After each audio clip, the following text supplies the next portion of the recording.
On March the 12th, 2011 at 3:36 p.m. local time, a blast shook the Fukushima nuclear power facility.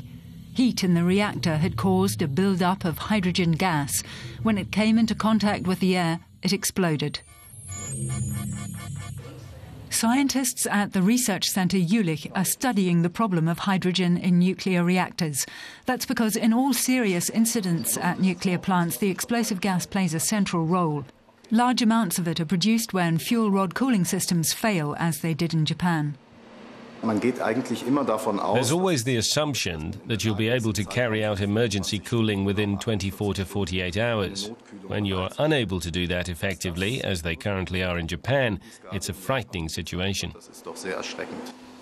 Here they're doing basic research in order to find ways to avoid hydrogen explosions. In this pressure chamber, the team is testing devices that convert the explosive gas into water, and they can do it without using electricity. In this tank, the energy researchers are able to simulate conditions within a nuclear reactor. They can also investigate how effective the devices are at converting hydrogen when pressure, temperature and steam concentrations are altered. Okay, das müssen wir nachher wegschneiden, ja, genauso wie diese Randbereiche, die sind uninteressant, ja, da haben wir keine Partikel, da haben wir kein Licht. Using the data they gather, the scientists develop computer models, which they can then use to simulate how the hydrogen produced is distributed in the reactor. Models like these can also be employed to examine serious incidents that have happened, like the one in Japan. There's no experiment that's ever been carried out really depicting a reactor one-to-one with all the processes going on in it. The reason why is that, of course, you don't want to produce a meltdown just to study the phenomenon. In that sense, your knowledge grows more limited the closer you get to an actual incident. Scientists say there's always a risk, even if radioactive fuel is contained in layers of protective steel and concrete. But calculating the probabilities is tricky. Statistically, a meltdown should only occur once every 10,000 to 1 million years of running time, depending on the design of the reactor. But in 1979, there was a major incident in the US. In a reactor at the 3 Mile Island facility, half of the fuel rods melted after the cooling system failed.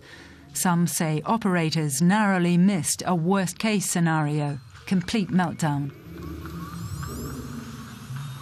If burning nuclear fuel isn't cooled, it keeps getting hotter and hotter until it melts.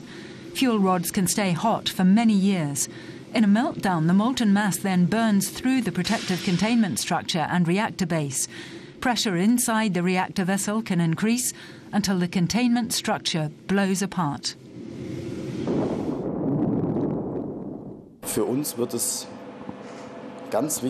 For us, it will be important in the coming days, weeks and perhaps months to analyze the situation in detail, so that we'll again feel we've got some sort of handle on what happened there. Then we'll be able to draw conclusions. What does it mean for us? Does it mean nuclear energy has become an unacceptable option? Do we have to work on certain safety standards? Have we been researching in the wrong areas? All of that will certainly be drawn into question.